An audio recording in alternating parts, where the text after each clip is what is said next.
Շարունակելով պայքարը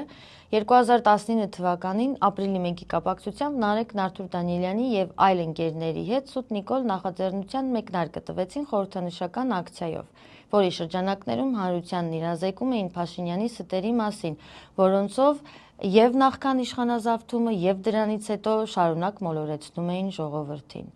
Այդ ժամանակաշրջանի համար անհնարին թվացող բան էին Սուտ Նիկոլի շրջանակներում իրականացվող ակցիաները, քանի որ 18 էйֆորիան դեռ ամբողջությամբ չէր մարել, եւ շատերն էին դեռևս աջակցում իշխանություններին, համարելով, որ նոր են երկրի կառավարումը ստանձնել եւ պետք է հնարավորություն տալ նրանց, որպեսզի աշխատեն, ոչինչ որ սխալվեն, հավատում էին, որ դրանք միտումնավոր չեն արվում եւ կուղեն իրենց։ Սակայն ժամանակը ցույց տվեց, որ այս մարդիկ եկած օրվանից իրենց գործունեությունը ծավալել են իջարս Հայաստանի Հանրապետության, ստերով ու կեղծիքներով բթացնելով հանրությանը։